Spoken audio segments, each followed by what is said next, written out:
This afternoon we're going to visit with Mel Luetchens. I'm Susan Rice, and Mel is from Murdoch, born and raised there. He's going to tell us a little bit about his background, early childhood, his parents, and then we'll go from there. So Mel? Okay, my name is Mel Luetchens. In Cass County, we go by Luetchens, so there might be some people who will miss this, or family who will say, "Oh, you pronounced our name wrong." But I moved to Lincoln, and we got started going with Luetchens for the kids in school and so forth. Melvin H. is my full name, Melvin Harvey Luetchens, and of course it's the German, the umlauted U, that was changed to UE when people came to the U.S. to anglicize the name. And I was born in 1939 on July 5th, the third of my parents' children. My parents were born in 1932, which in itself was, of course, an interesting time. My mother was Ruth Schroeder from Clay County, and my parents met at the Evangelical Church Camp at Milford, and their families actually went for the convention week, and the young adults came in with their families, and lots of them actually were issued tents and straw ticks to stay in at camp. But there my parents met when they were young people. They came with their families, and there was a young adult program, there were kids programs, and then there were big preaching services at night. So even though they were more than 100 miles apart, grew up 100 miles apart, they met there and married in 1932 on August the 4th. And then in 1934 my sister was born. Of course, as we were going into the Depression, which was interesting, they started out farming right at the time of the Depression, trying to keep a farm going and start a family and so forth. And they became very good at that. And then my brother was born in 1936 and I in 1939. One of the early... What were their names? Their siblings? Oh, their name, oh, good point. My sister is Mabel, and she married Wayne Cook, K-O-C-H, from Wisconsin. My brother is Reuben Harold, and he married Ellen Stoltz from Douglas, Nebraska. Some of the early memories that I have, some of the best memories actually, or the most complete memories that I have, were when I was 5 and 6 years old, when the prisoner of war camp started in Weeping Water, and my dad would go down every morning during the working season in the summer and pick up several people, a carload of prisoners, and bring them to the farm to do things, especially if we were putting up hay or we were building something or we had a major project going. And I learned to really, really appreciate those guys and like them. I was 5 or 6 years old. I didn't have to worry about war or enemies or anything. And so they came to our house. It was a way the world came to our house, really. We didn't travel very much. I don't know how old I was when we first took a family vacation. We went around to see family and stayed with family, actually. So we didn't get out much.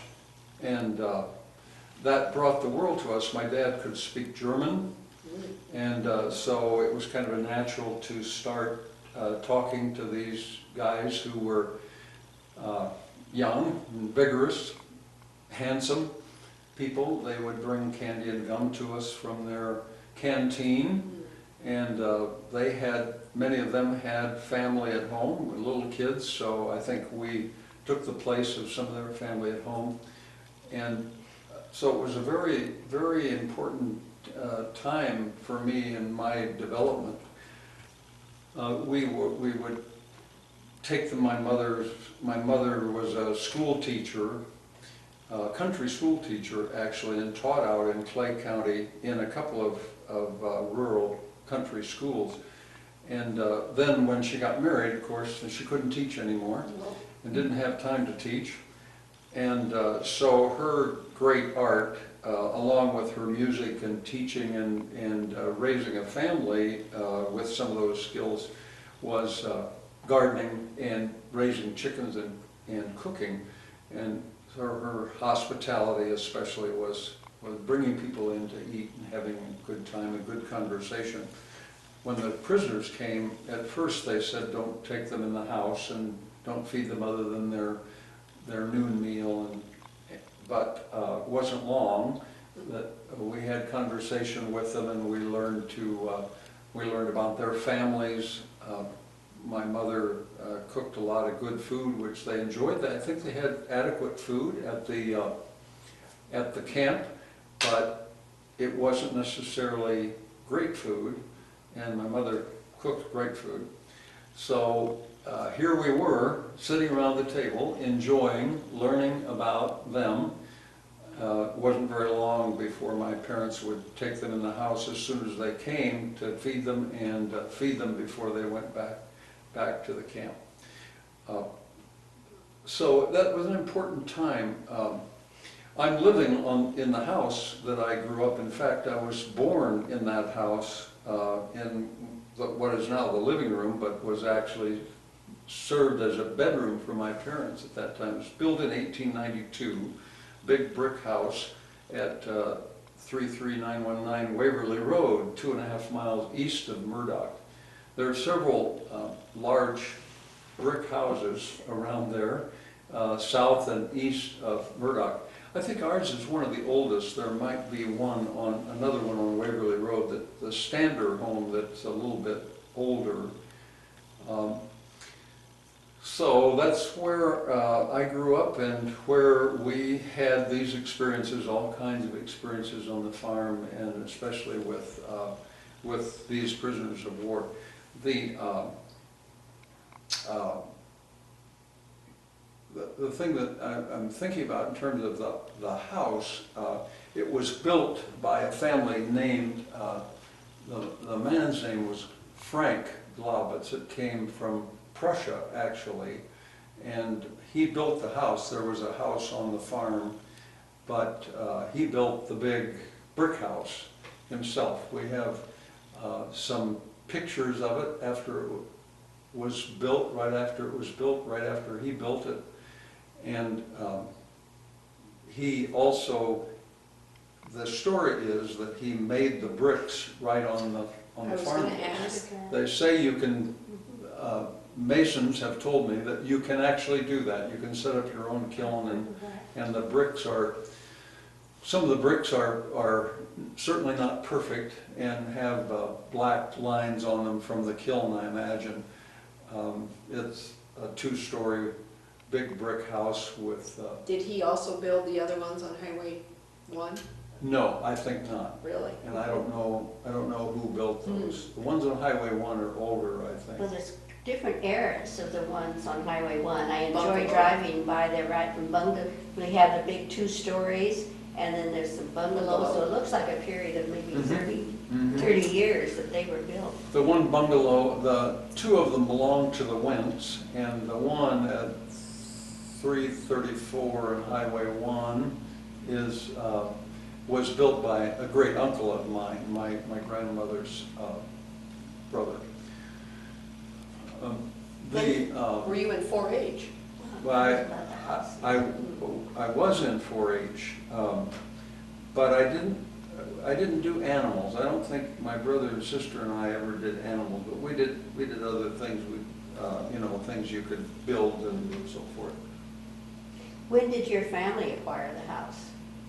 In 1927, I've looked it up down here at the Register of Deeds office downtown, and the farmland was actually a part of the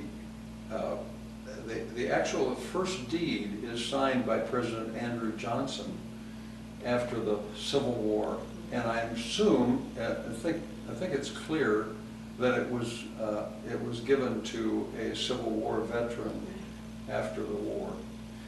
And I'm still looking to find out what Indians had it before that, and I think it's probably the Pawnee and Oto Indians who had the land before that. I'd like to look that up some more and talk to some historians who know about them. I know they're on the Weeping Water Creek, south of us, about 5 miles. They had a lot of camps on the Weeping Water Creek, and I imagine if they didn't camp at our place, why they certainly hunted out that far. There's a nice spring.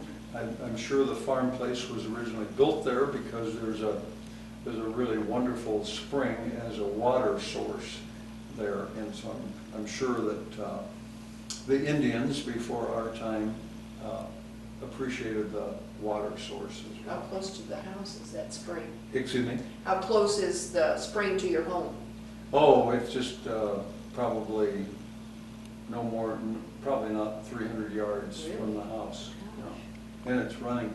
We used, when I was a kid, it was the only water source we really had, but it's gotten too contaminated with farm chemicals to use now as a source. One of the ways that one of the reasons that the prisoner of war episodes is important to me is that after World War II, my parents also sponsored people to come who were displaced people through Lutheran Immigration Service. I think it's Lutheran Immigration and Refugee Service. And so you could put in to have folks come and work for you. You had to provide so much per month pay, and you had to provide a place for them to live, and you had to provide a way to make sure they could get to worship. And so probably in the in the late 40s and very early 50s, they sponsored at least 3 families. One especially was from Latvia. They had 2 young boys, father and mother, and the maternal grandmother. They lived in our house. It's a big house. And they lived, they had an upstairs bedroom, which was their everything room other than cooking, and they had a room in the basement that we had a stove, a cook stove, and they could use for other things, washing clothes and cooking and making meals. That's the only family that lived in our house for a few months before my parents found a place for them that they could rent for them to live a little ways away. My folks partnered with some other relatives to bring other families, and they worked for a while on the farm. One family named Ortlieb, many of those progeny are still around the community and around the area. And of course they came and made their own way. In fact, the other family that actually lived in our house, I'm trying to think of their name right now. The younger son, was actually, and may still work for the roads department. The Nebraska Roads Department became very prominent in the roads department. and I'll probably remember their name before this interview is over. That happens. And I thought I wouldn't ever forget that name, but sometimes in the right situation you forget. Tell us about Murdoch in Main Street in your early years, because we all know our small towns don't look like they did when we were young. Oh, it's tragic. When I think, I left, of course, when I was 18, and when I was 18, well, you're just anxious to get away from home. I wish I'd have paid more attention. But I'm glad to be back and realize what a great place it is, what a great area, what a great community, and what a wonderful area Cass County is. When I was a kid, there were many businesses. There were 2 hardware stores across the street from each other. Of course, there was the post office is still there. I was taken as a kid. I don't remember it very well, but I was taken as a kid to a doctor in Murdoch, and there were at least 2 grocery stores. Maybe at one time there were 3, and there was I remember going into AJ Tools. It's listed in this thick volume with all their pictures about Murdoch. AJ Tools had the hardware store, and he especially emphasized harnesses. Because in fact, I used horses when I was a kid a little bit. I'm glad now. I wasn't very happy then, but I'm glad now that my dad still wanted to use horses for certain things. He just thought you could do some things a lot better with horses than you could with and he was right. But I'm glad that I had the experience. But so AJ Tool especially had harnesses, and my dad had a lot of sort of affinity with him. There was a lumber yard. At one time, I think there were 2 lumber yards, but I remember one still being there. And when as soon as I was 16 and was allowed to work, they were building these big concrete grain elevators. And so my parents must have been at a weak time, allowed me to work on one of the shifts. There were 24 hours. They were working 24 hours with raw concrete all the time, building the elevator in Murdoch. And they let me go to work 8 hours a day, and I had to get a Social Security number. I didn't have one before that. I remember my junior year picnic, end of the school year picnic. I was looking down at the school from way up high. We had gotten up quite a ways with the elevator, working from the elevator, and it was okay. But I remember I had a different life from my friends at school. And Corn Growers, the bank was? The bank. That was there? It was there. Oh, and just one bank that you Different recall? bank building. That's a good point. I think there was one time two banks, I think, but the Corn Growers is the one that has continued, is still there, and has always been important for the Murdoch community.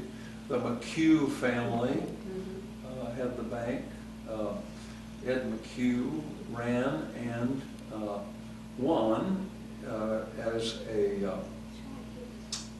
a senator in the Nebraska legislature in about 1948 or something. I don't remember that so much personally, but I've seen things since that made me aware that he was, we had a legislator from Murdoch. Lynn and Brian are still with the bank. What's that? Lynn and Brian Lynn McHugh are still with the bank. Now, Lynn is the attorney on the staff, and Brian is the president of the bank, and now Brian's son and his wife also work in the bank. So that's a good point. It's been an important. You said your parents met at church camp. Mm-hmm. Was that Methodist or Lutheran? Well, at that point it was evangelical. Okay. There are 2 mergers of churches. Right. In fact, I often I often say I was conceived an evangelical, and I was ordained as a Evangelical United Brethren, and then I became a Methodist, a United Methodist. So I have three. Well, there are at least 2 Lutheran north of town, Yes. and was there one several miles west of town also, where the cemetery is? Was there a church there, or is it just a community cemetery? No, not On Church that I remember. No, it's west of Murdoch. Trinity Lutheran is the West Lutheran Church. Right. And the church I went to, all three, there were 4 churches on Church Road. It's aptly named. Yes. Trinity Lutheran is at 310th Street, and ours, which was Emmanuel Evangelical United Brethren Church, is at 334th. And then the other Lutheran church, they're both Missouri Synod churches, is just a mile off of Highway 50. It was the original one, and then it split and became Trinity also. And then on east of Highway 50, I don't know how far that is, was actually the Catholic Church. By the cemetery. The St. Joseph Catholic Church is in Manly now. And there's a cemetery out there. Yeah. In fact, the Glaubitz family, who built our house, who built my house way back there in 1892, had an 18-year-old daughter who died, and she's buried in that Catholic cemetery. They're Roman Catholics. I went over there one day to find her gravestone, and it was obviously a pretty dramatic time. It must have been, in 1910. And the story is that my grandmother walked across the fields, because my dad grew up only, 2 miles as the crow flies from my house, and my grandmother walked over to console the mother and the family and they had 8 children, so they had a lot of people to console. But especially her mother, to console her mother. And she was laying in a box, some kind of container on ice. Her body was on ice in the bedroom, so it's also part of the history of the house. One of the things I enjoy about the house, and when we were refurbishing the house, I said, this house, you just don't make smooth woodwork and so forth in a 125-year-old house unless you redo it. And I didn't really want to do that. And the carpenters would always say, well, that's the character. That tells the story. And it does. So I think about this young woman who died there. There's another story about, I don't know whether it's apocryphal or not, about how they had a sick horse in the wintertime that they brought into the house to have it in the warmth so they could bring it back to health. And obviously, when I grew up too, if there were little piglets that were sick, why we'd bring them in the house. I remember my dad testing out seed to see whether it would sprout well and how well it would sprout by putting it in a pie pan with soil and then a cloth on top of the soil, then seeds, and then another cloth, and then a little more soil on the top, and keep it wet. And then you could peel it back, and you could see whether the seed was growing. So that's one thing about being in an old house, and that's a thing that I love about being in the house that I grew up in, because it just is full of character. So did the house pass from your parents to you, or was there a break? No, it passed directly from them to me after my second parent, died. And there was one owner of the property, well, there were several owners of the property, actually, before my grandfather bought it. My granddad Sure. bought it, so that my dad would have a place to farm. In 1927, he bought it. So it's been in the family ever since. So, thank you for. Well, you mentioned the prisoners that came to your home. Were those soldiers who had been captured, and did they go back to Germany after the war? They did. That's right. They were soldiers who had been captured. One of the fellows had been in Rommel's army in North Africa and had been captured there. And many of the people who came from the Midwest, I think, were actually from the big camp was in Concordia, Kansas. And then Atlanta was Atlanta had one. was the big one. One of the big ones, there's one in Scottsbluff and one in, up by Fort Robinson. Right, there's a book about that. There were three main camps, and then the Weeping Water camp was an auxiliary Satellite. camp, the satellite. And I think they've just recently torn down the last That's what I was going to ask. of the buildings. Oh, really? They've In been- Weeping Water? They've been Yeah. used for church camp, different things, but I think they just recently, within the last 5-10 years. Could Or here be. even. Were you ever at that camp then? Well, I don't know that I ever went. I think I didn't get to go with my dad, or we didn't, because he needed all the room The for space. bringing Bring a 'em back. group in the car. I have been there since. In fact, I've been on those grounds and talked to one of the people who bought some of the land, and there was, anyway, a building there still that had been the infirmary, I think, as well.